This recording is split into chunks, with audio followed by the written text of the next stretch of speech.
Olá, tudo bem? Na aula passada nós conversamos sobre áreas, né? Como determinar a área de algumas figuras geométricas e a área sob curvas, sob gráficos de funções. A área abaixo da curva, né? Que é gerada por uma função. E nós vimos como isso aí nos levou ao conceito da integral definida. Hoje nós vamos falar sobre um assunto relacionado, né? Que é a determinação de uma distância percorrida. Lembra que nós construímos o conceito de derivada, né, indo pelo aspecto da determinação da velocidade instantânea. Hoje nós vamos discutir o deslocamento, a distância percorrida. E nós vamos ver como isso vai nos levar também à integral definida. Tá bom? Então, vamos lá, vamos para a nossa aula de hoje. Então, nossa aula começa hoje com uma pergunta, né? Qual será a distância percorrida por um corpo, por exemplo, o nosso carrinho aqui, durante um certo período de tempo, se eu conheço a velocidade desse corpo, desse veículo, desse carro, a todo momento? Tá? O primeiro caso que a gente tem que entender é aquele onde a velocidade é constante com o tempo, ela não muda o tempo inteiro. Enquanto eu estou acompanhando o movimento daquele carro, ele mantém uma velocidade constante.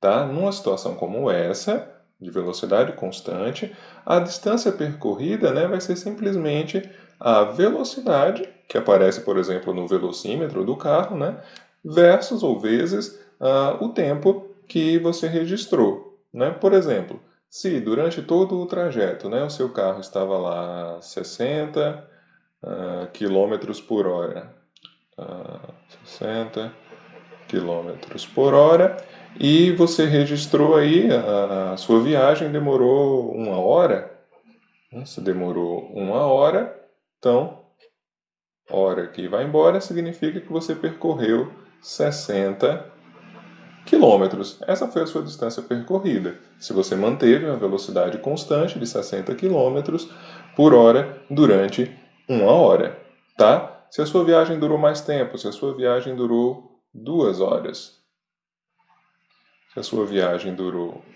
2 horas, então esse produto, velocidade, que a gente está considerando constante, vezes o tempo que você registrou, te dá a tua distância percorrida. Então, nesse caso, se a viagem foi de 2 horas, você se deslocou 120 quilômetros. Tá certo? Não tem muito mistério, tá? Distância percorrida é a velocidade com que você estava se deslocando vezes o tempo que o seu trajeto levou. Tá bom? Isso te dá a sua distância percorrida. O problema é, e se essa velocidade não for constante com o tempo? Que na verdade é o mais habitual, né? Durante um certo trajeto, eventualmente você vai estar dirigindo mais rápido, dirigindo mais devagar, a depender das condições. Tá? Então, o normal é que a velocidade não seja constante com o tempo. Então, se ela não for constante, eu começo rápido e vou reduzindo, por exemplo, e assim vai. Se a velocidade não for constante, eu posso traçar uma estratégia diferente. O que é que eu vou fazer? Eu vou pedir para um copiloto aí verificar a minha velocidade a cada 5 segundos. Então vamos imaginar que o meu interesse é um trajeto aí que levou 30 segundos para acontecer. Então eu tenho marcações aqui no tempo 0 até o tempo 30. E a cada 5 segundos eu registro a velocidade, conforme, por exemplo, surge lá no velocímetro do carro. Então, no tempo 0 eu estava a 25 metros por segundo. Já que eu estou trabalhando com o tempo em segundos, vou deixar nessa unidade metros por segundo, tá? Que vai ficar mais tranquilo para a gente fazer essa multiplicação aqui. No tempo 10 segundos, a minha velocidade era de 35 metros por segundo e por aí vai, tá certo? A cada 5 segundos eu registro a velocidade. E veja que nesse trajeto de 0 a 30, ela não é constante, ela muda com o passar do tempo. 25, 31, 35 e assim sucessivamente, tá certo? Então, primeira coisa, eu vou deixar essa tabelinha aqui dedicada para a gente acompanhar e eu vou transformar essa tabela em um gráfico, tá? Eu vou colocar esses dados em um gráfico em duas dimensões, um eixo x e um eixo y. No caso, o eixo x é o tempo e no eixo y a própria velocidade, tá bom? Então, o que essa tabela representa quando passada aqui para a forma de um gráfico seriam esses pontos que vocês estão vendo aí. Então, no tempo zero, a velocidade era de 25 metros por segundo. No tempo 5, 31 metros por segundo e assim sucessivamente. Lembrando, aqui nesse eixo eu tenho tempo, nesse eixo aqui nós temos a velocidade, ou v de t, velocidade com o passar do tempo. Mas a nossa pergunta resiste. A nossa pergunta é: qual foi a distância percorrida? Ora, se a velocidade fosse constante o tempo inteiro, era aquela velocidade, vezes os 30 segundos aqui do deslocamento. Só que isso não aconteceu. O que aconteceu foi a velocidade mudou com o tempo. Então eu vou fazer uma aproximação, como é muito comum aqui no nossos fundamentos de cálculo. Eu vou fazer uma aproximação e eu vou dizer o seguinte, eu vou dizer que no tempo de 0 até 5 segundos, ou seja, um intervalo de tempo de 5 segundos, esse primeiro intervalo aqui, a velocidade foi sim constante, mas constante em 25 metros por segundo. Tá? Então eu vou delimitar essa aí como uma V1, uma velocidade 1, ou, perdão, uma maneira mais interessante, vai ser velocidade no tempo 1, que foi de 25 metros por segundo. Então, eu posso, com isso, determinar um deslocamento 1, ou uma distância percorrida 1. Quanto é que é essa distância percorrida 1? É a velocidade no tempo 1 vezes o tempo, como a gente viu anteriormente. Só que tempo? Esse delta t. Então, o primeiro deslocamento que eu registro é de 25 metros por segundo vezes o ΔT, 5 segundos. Tá certo? Isso daria aí um deslocamento de 125 metros. Então, eu estou dizendo aqui, essa aproximação diz que durante 5 segundos a velocidade foi constante em 25. E isso me dá o deslocamento realizado nesses 5 segundos, ou uma aproximação. Por que é uma aproximação? Porque entre o 0 e o 5 podem ter havido mudanças na velocidade. Tá certo?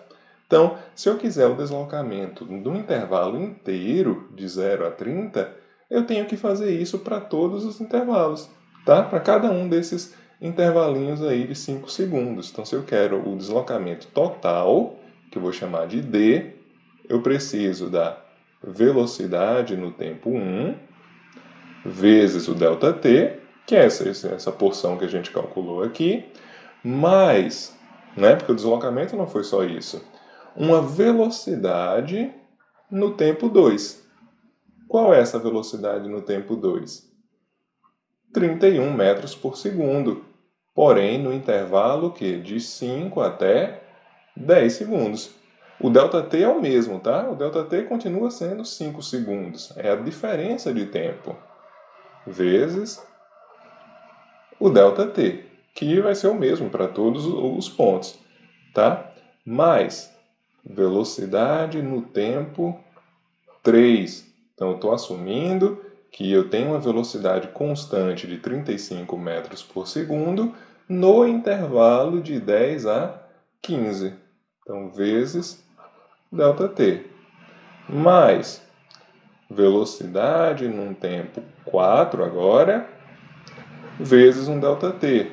Velocidade no tempo 4, 43. Qual é o intervalo de tempo? De 15 até 20. É um intervalo de 5 segundos.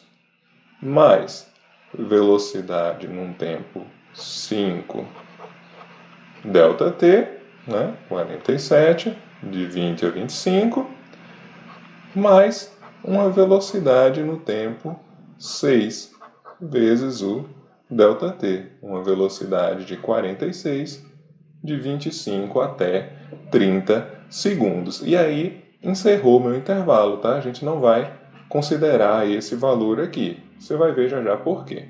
Tá certo? Então, ó, a gente pode fazer essa continha aqui. Velocidade no tempo T1, 25 metros por segundo. O ΔT é de 5 segundos, mais 31 metros por segundo, vezes 5 segundos, mais 35 metros por segundo, vezes 5 segundos, mais, qual é a próxima? 43 metros por segundo, vezes 5 segundos, mais 47, mais 46 metros por segundo, vezes 5 segundos. Tá? Então, esse resultado, essa distância percorrida, olhando aqui já na minha colinha, é de 1.135 metros. Tá certo? Então, essa foi a distância percorrida, o deslocamento realizado usando essa aproximação, de dizer que em intervalos de 5 segundos a velocidade é constante. Então, veja só o que foi que eu fiz aqui. Cada um desses termos que aparece aqui na distância percorrida, esse, todos eles têm uma forma geral, digamos assim, né? Que forma geral é essa? Cada distância ou deslocamento i qualquer é a velocidade num tempo i vezes um ΔT, um intervalo de tempo. Então, é um intervalo de tempo vezes o valor da velocidade em algum tempo dentro daquele intervalo. Então, isso aqui, cada termo é totalmente equivalente a fazer isso aqui, ó. É construir nesse gráfico retângulos. Retângulos que possuem uma base igual para todos, que vale ΔT. Quanto é que é o nosso ΔT, né? É de 5 segundos. Cada uma dessas bases aqui vale ΔT. Então, eu peguei um intervalo de 0 até 30 e dividi em 6 retângulos. Tá? Dividi em 6 retângulos. Então, eu peguei o nosso intervalo, ΔT, é 30 menos 0, dividido por 6 retângulos, o que nos dá intervalos de 5 segundos. Tá certo? Então, base ΔT e qual é a altura de cada um desses retângulos aqui? Uma altura 1, uma altura 2, uma altura 3 e assim por diante. A altura de cada retângulo é exatamente o valor da função, ó. É a velocidade no tempo 1, a velocidade no tempo 2, a velocidade no tempo 3. Tá certo? Então, cada termo aqui, que aparece aqui, cada um desses velocidade vezes ΔT, é a área de um desses retângulos. É a área de um desses retângulozinhos aqui. Tá certo? Tranquilo? Então, isso lembra alguma coisa? Né? Será que a gente não viu algo parecido com isso na aula passada? Bom, e nesse caso, nesse exemplo, né, eu escolhi intervalos de tempo de 5 segundos. E estou dizendo que a velocidade é constante dentro desses intervalinhos. Eu poderia ter escolhido outros intervalos. Por exemplo, se eu registrasse a velocidade a cada 1 segundo agora, como é que ficaria essa construção? Ficaria assim, ó. Tá vendo? Cada pontinho desse aí representa a velocidade registrada a cada 1 segundo. Tá certo? Então, diferente aqui do caso anterior, o nosso intervalo de tempo é pegar do 30 ao 0, né? Final do intervalo, início do intervalo, e aí eu dividi em 30 retângulos, gerando intervalos de largura ΔT de 1 segundo. Tá? E a altura de cada retângulo é o valor da função ali naquele intervalo. tá certo? Então, a distância percorrida aí, a distância total, né? Ela será a velocidade no tempo 1, ΔT, mais velocidade no tempo 2, ΔT. Mais, e aí você vai somando, até chegar na velocidade no tempo 30 e ΔT. Tá certo? Então é uma soma aí de 30 termos, já que existem 30 retângulos, tá? E uma coisa importante, né, que no slide anterior, né, como eu mostrei aqui, por que a gente sumiu com esse valor, né? Porque aqui eu estou pegando exatamente os extremos no lado esquerdo de cada retângulo, algo que a gente discutiu também na aula passada. Né? Se eu construísse os retângulos de modo que o que aparecesse aqui fosse a velocidade tomando esse extremo, né, o extremo do lado direito, aí apareceria esse valor, esse, e esse aqui é que teria sumido, tá certo? Então, é por isso que não aparece aquele último lá. Então, voltando aqui para os nossos 30 retângulos, né, eu teria que fazer essa soma aqui. Para deixar de maneira mais compacta, a gente reescreve essa soma usando a notação de um somatório. Tá? Um somatório cujo valor inicial é 1 e vai até 30. De velocidade no tempo i qualquer, delta t. Tá certo? Então, esse i aqui vai variando de 1 até 30. E aí você tem essa soma, como aparece aqui em cima. E isso aí, repito, é uma aproximação também, claro. Eu estou dizendo que dentro desse intervalo de 1 segundo, a velocidade foi constante. E a gente poderia fazer intervalos de tempo, né, cada vez menores. Nesse caso, eu tenho de 1 segundo. Eu poderia ter um ΔT de décimos de segundo, de centésimos de segundo, e assim sucessivamente. Intervalos cada vez menores, o que iria exigir, claro, que eu registrasse a velocidade em cada um desses tempos, né, em intervalos cada vez menores. E tão menores quanto possíveis forem esses intervalos, mais próximo eu estarei da resposta correta, da resposta exata de quanto foi aquele deslocamento. Tá? Então, com 6 retângulos, eu tenho uma aproximação, né, mais ou menos. Com 30, uma aproximação já um pouco melhor. Se eu conheço como essa velocidade muda por todo o intervalo de tempo, né, por todo esse trajeto, eu tenho, na verdade, bem delimitada a função v de t, né, a função velocidade com o passar do tempo. E esses retângulos aí, eles se transformam, né, eles passam a ser a área abaixo da curva de v em função de t, tá certo? Então aqui eu troquei aqueles pontos pelo gráfico da função, de uma função, velocidade com o passar do tempo, tá aqui. E a somatória daquelas áreas dos retângulos se torna basicamente a área embaixo dessa curva aqui, tá certo? Só que para isso acontecer, né, para que eu tenha essa exatidão, é necessário tomar muitos retângulos. Quantos? Tantos quanto eu puder, o maior número imaginável. Eu tenho que fazer o número de retângulos, né, o nosso n, tender a infinito. Tá bom? Então, para determinar essa distância total percorrida, eu tenho que fazer um limite quando n tende a infinito, onde n é esse número de subintervalos, né? O número dos retângulos.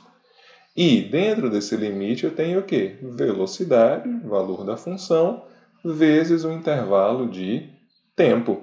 No caso, começando do intervalo 1, indo até o intervalo n. Então veja que eu tenho o limite de uma soma de infinitos termos do tipo função delta variável daquela função. Tá? Eu tenho vários termos f de x, delta x. infinitos desses termos. Para economizar notação, claro, a gente usa aqui o somatório, né? Então, essa distância percorrida é o limite, quando n tende a infinito, de uma soma de termos v de t vezes ΔT, tá certo? E o que é esse limite de uma soma de infinitos termos, né? Do tipo função delta variável daquela função? Nada mais é do que a integral definida de um tempo inicial até um tempo final, ou seja, cobrindo todo aquele intervalo de tempo. Lembrando que essa integral, v de t dt, é a área abaixo da curva dessa função, tá certo? Então, ao tentar determinar um deslocamento, uma distância percorrida, também surge naturalmente o conceito da integral definida, também relacionado com a área abaixo da curva, tá certo? Então, relações desse tipo ou termos desse tipo vão aparecer em outros problemas também que a gente vai visitar e nós vamos ver o quanto esse conceito da integral vai ser útil e vai ser repetido durante o nosso curso. Tá certo? Então, a aula de hoje era isso. Espero que vocês tenham gostado. Qualquer dúvida, pode deixar nos comentários e a gente se vê numa próxima aula. Tchau, tchau!